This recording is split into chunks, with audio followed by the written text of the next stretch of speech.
আসসালামু আলাইকুম। হ্যালো বন্ধুরা, কেমন আছো সবাই? আশা করি ভালো। আমরাও তোমাদের দোয়ায় আলহামদুলিল্লাহ ভালো আছি। আরও একটা নতুন ভিডিও নিয়ে তোমাদের সামনে হাজির হলাম। আশা করছি তোমাদের অনেকটা ভালো লাগবে। সকাল আর দুপুরের রান্নাটাই তোমাদের সাথে শেয়ার করেছিলাম। সকালবেলা রান্না করেছিলাম ছোট ভাত। ছোট ভাত বলতে যেটা আমরা বলি হচ্ছে খুদ রান্না করেছিলাম, তার সাথে শুটকি ভর্তা, ছোট মাছ ভর্তা। আর এই জিনিসটা আমার এতটা পছন্দের তোমাদের বলে বোঝাতে পারবো না। আর এই খুদ রান্না করলেই আমাদের এখানে ভর্তা তো থাকবেই, সেটা 2টা ভর্তা হয়েছে আমার। আর ভর্তা হবে, ভর্তা করার পরে যে ওই শিলপাটা এই ভাত মাখাটা সত্যিই খুব ভালো লাগে। এই শিলপাটা মোছা, এই পাটা মোছা ভাত আমার মেয়েও খুব পছন্দ করে। যদিও একটুও ঝাল খেতে পারে না ও, তারপরেও ভর্তা বানানোর শুরু থেকে বলতেই থাকবে, মামা আমার জন্য একটু আলাদা করে ভর্তা বানাও, খুদ ভাত পছন্দের, আমার জন্য একটু আলাদা করে ভর্তা বানাও। সেই ভর্তা দিয়ে আমায় একটু পাটায় খুদ ভাত মেখে দাও। আমার খুব পছন্দ, মানে ওরও খুব পছন্দ হয়ে গেছে আমার মতো। মাঝে মধ্যেই আমি এটা করতে খুব ভালো লাগে আমার মেয়েরাও যেহেতু খায় সেহেতু আমার খুব ভালো লাগে। মাঝে মধ্যে বলতে বেশিরভাগ সময় শুক্রবারে সকালে করার চেষ্টা করি, কারণ শুক্রবারে সকালে করলে আমার বড়ও খেতে পারে। পুরো একটা সপ্তাহের মধ্যে ও এই একটা দিনই বাসায় থাকে, সেটা হচ্ছে শুক্রবার। এই জন্য শুক্রবারে করার চেষ্টা করি। শুক্রবারে করলে ও থাকবে, সবাই মিলে খেতে ভালো লাগবে। যেহেতু বাচ্চারা ছোট ছোট, ওরা একটু খেয়ে আর খেতে চায় না, সেহেতু একা একা খেতে আর ভালো লাগে না। সেই জন্য মনে হয় ও যদি বাসায় থাকে সেই টাইমটাই করলে ভালো হবে। আর শুক্রবারের দিন যেহেতু এটা আমি করিনি, অন্য একদিন করেছিলাম, সেই দিনও ও বাসায় ছিল, এই জন্যই করেছিলাম। আর জিজ্ঞেস করতেছিলাম দুপুরে তোমরা কি খাবে। আমার বড় মেয়ে হঠাৎ বলতেছে, মাম্মাম পোলাও মাংস খাবো। আর পোলাও মাংস মানে আমার মেয়ে তো মুরগির মাংস ছাড়া অন্য মাংস খায় না, ওর দাঁতে আটকে যায়। আর দুইজনেরই যেহেতু ব্রয়লার মুরগির মাংস পছন্দ, তো ব্রয়লার মুরগির মাংস একটু ছিল ফ্রিজে, তাই বললাম ওইটাই একটু রান্না করব আর সবজি রান্না করব। তার জন্য সবজি কাটাকাটি করতেছিলাম। যতই ব্রয়লার মুরগির মাংস থাকুক না কেন, পোলাওয়ের সাথে মনে হয় অন্য কোনো মাংস হলে ভালো লাগবে।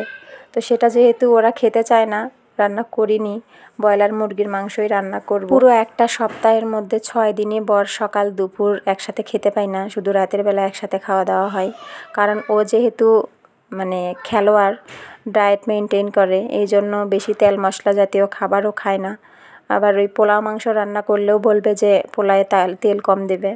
আর মোটে বলে যদি তেল না দিয়ে শুধু একটু ঘি দিও তাইলে হচ্ছে ভালো হবে, কারণ তেল না দিলেই ভালো, ভাতের মতো হইলেই কোনো সমস্যা নেই। আর আমার বরকে যে কোনো রান্নায় তেল ছাড়া করে দাও, ওর কোনো প্রবলেম নেই, কিন্তু বেশি তেল হলেই ওর খেতে পারবে না, কারণ চর্বি হওয়া যাবে না। যেহেতু ওর বেশি কষ্ট হয়ে যায় যখন ছুটিতে আমরা বাড়িতে যাই, কারণ বাড়িতে গেলে আত্মীয় স্বজনের বাড়িতে যাওয়া হয়, সেখানে গেলে তো অত নিষেধও করতে পারে না, সবাই জোর করে করে তুলে দেয়, আর খেতেই হয় বাধ্য হয়ে। আর বাসায় থাকলে তো মেপে মেপে ভাত খাওয়ার মতো অবস্থা। ও নিজেই বলে বাড়ি থেকে আসলে ওর প্রচুর জিমে যেতে হয়, জিম করতে হয়, তা না হলে ওখান থেকে বাড়ি থেকে আসতে ওর অনেকটা ওজন বেড়ে যায়। আর আমার আম্মু খেতে দিলে তো একটা কথাই বলবে, বাবা যা করার বাসায় করো, এখানে কিছু বলো না, কিছু করো না, আমি যা দিচ্ছি চুপচাপ খেয়ে নাও। তো শাশুড়ির উপরে আর কি বলবে কথা, খেয়ে নিতে হয় বাধ্য হয়ে, পরে হয়ে যায় অনেকটা কষ্ট। এদিকে সবজি কেটে রেডি করতেছিলাম, ওদিকে আবার রাইস কুকারে পোলাও উঠাই দিছি, মাংস ভিজাই রেখেছি। আর এই সবজির মধ্যে সব ধরনের সবজি দিয়েছিলাম, সেটা হচ্ছে সিম, আলু, বেগুন, গাজর, পেঁপে, শালগম, মূলা, সব ধরনের সবজিই ছিল। আর সব ধরনের সবজি দিয়ে সবজি রান্না করলে আসলেও খুব ভালো লাগে। আর এর মধ্যে যদি হালকা একটু ডাল দেয়া হয়, আমি যখন যেদিন মনে হয় যে সবজিটা একটু হালকা আঠালো আঠালো করব, সেদিন হচ্ছে আমি ডাল দিই। আর যেদিন মনে করি সবজিটা একদম মাখা মাখা শুকনা শুকনা করব, সেই দিন হচ্ছে ডাল দিই না, কারণ ডাল দিলে সবজিটা একদম সুন্দর আঠালো আঠালো হয়। কাঁচা কলাও দিয়েছিলাম। এরকম করে কেটে নিয়ে আমার আরেক ধরনের রান্না করে খেতে ভালো লাগে, সেটা হচ্ছে মুরগির চামড়া দিয়ে। মুরগির চামড়া দিয়ে যদি এইভাবে রান্না করা হয়, এইভাবে সব সবজিগুলো কিউব কিউব করে কেটে নিয়ে রান্না করা হয় ভাপ দিয়ে নিয়ে, ওইটাও অনেক ভালো লাগে। এদিকে পোলাও প্রায় হওয়ার শেষের দিকে, তাই একটু ঘি দেওয়ার জন্য এটা খুলেছিলাম যে একটু ঘি দেবো ওপরে। প্রথম দিকে তো মেয়েরা ঘি গন্ধ সহ্য করতে পারতো না, লুকে লুকে দিতাম। এখন খেয়ে খেয়ে অনেকটাই অভ্যস্ত হয়ে গেছে। আসলে মানুষ অভ্যাসের দাস। আর বাচ্চাদের ক্ষেত্রে তো একটাই, সেটা হচ্ছে যেটা অভ্যাস করবে বাচ্চারা সেই অভ্যাসেই পরিণত হয়ে যাবে। ওরা তো মোটে ঝাল খেতে পারে না। এখন আমি আমাদের মতোই রান্না করি, ওদেরকেও খাওয়াই দিই। কিন্তু একটা প্রবলেম হয়, সেটা হচ্ছে ওরা ভাত খাওয়ার চেয়ে পানিটা বেশি খায়, কারণ ঝাল লাগলে সমানে পানি খেতেই থাকে। তো আমি ভাবি খেয়ে নিক, কয়দিন এরকম হবে, আস্তে আস্তে যখন সহ্য হয়ে যাবে ঝাল খাওয়া, তখন আর এটা মনে হবে না। যতদিন ওদের জন্য ঝাল না খেতে পারছে ওরা, ততদিন ওদের জন্য আলাদা করে রান্না করতে লাগতেছিল। এটা খুব কষ্টের, আলাদা করে রান্না করা। একসাথেই খাওয়াতে বসলে আলাদা আলাদা রান্না আসলেই অনেকটা হয়ে যায়। সেজন্য একসাথে খেতে বসলে যদি একই তরকারি দিয়ে সবাই খাওয়া হয়, এই জন্য সবচেয়ে ভালো হয়। যেহেতু ওরা অনেকটা ছোট, তারপরেও চেষ্টা করতেছি আমাদের মতোই সব কিছু খাওয়ানোর জন্য। একটু কম দিলেও তাও আমাদের সবজিটাই ওদেরকে খাওয়াই দিই। তোমরা হয়তো ভাবতে পারো যে এত সবজি কাটছে কেন? আসলে আমার সবজিটা লাগে বেশি, কারণ আমার বর ভাত খাবে কম, সবজি খাবে বেশি। এটা ওর আগে থেকেই অভ্যাস, সবজিটা ওর বেশি লাগে, এই জন্য আমি অনেকটা সবজি রান্না করি।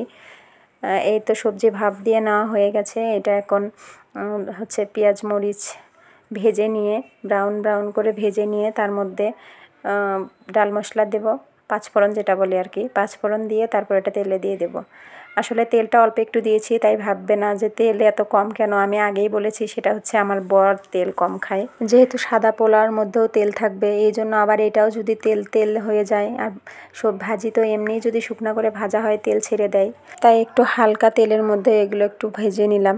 আর এত সুন্দর কালার আসছিল, এখানে বোঝা যাচ্ছে না কালারটা, যেহেতু আমার লাইটিংয়ের অবস্থা খুব খারাপ, এজন্য এখানে বোঝা যাচ্ছে না।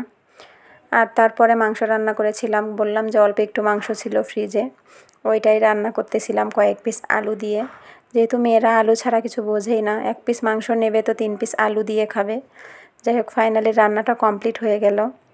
এতক্ষণ যারা আমার সাথে ছিলে, তাদের সবাইকে অসংখ্য ধন্যবাদ, অনেক অনেক ভালোবাসা। একটা করে লাইক করে দিবে, কমেন্টস করে দিবে। যারা যারা আমার চ্যানেলে নতুন, তারা প্লিজ চ্যানেলটা সাবস্ক্রাইব করবে, পাশে থাকা বেল বাটনটি অল করে দেবে, যাতে আমি ভিডিও ছাড়ার সাথে সাথেই তোমরা পেয়ে যাও। সেই সাথে তোমরা সবাই ভালো থাকবে, সুস্থ থাকবে, আর আমার জন্য দোয়া করবে। তো ফাইনালি রান্নাবান্না শেষ করে আমরা খেতে বসেছিলাম। খাওয়ার মুহূর্তে আমার প্লেটটাই সাজিয়েছিলাম তোমাদেরকে দেখানোর জন্য। খুব বেশি সাদা পোলাও মনে হচ্ছে না, মনে হচ্ছে ভাত, কারণ তেলটা একদম কম, শুধু ঘিটাই মনে হচ্ছিল। তার মধ্যে আরও ক্যামেরাতে ভালো আসতেও। সবাই ভালো থাকো, সুস্থ থাকো। আর আজকের ভিডিওটা আমি এখানেই শেষ করছি। তোমরা সবাই আমার জন্য দোয়া করো। সবাইকে অসংখ্য ধন্যবাদ আর অনেক অনেক ভালোবাসা। দেখা হবে আবার নেক্সট কোনো ভিডিওতে। ততক্ষণ পর্যন্ত তোমরা সবাই ভালো থাকো। আল্লাহ হাফেজ।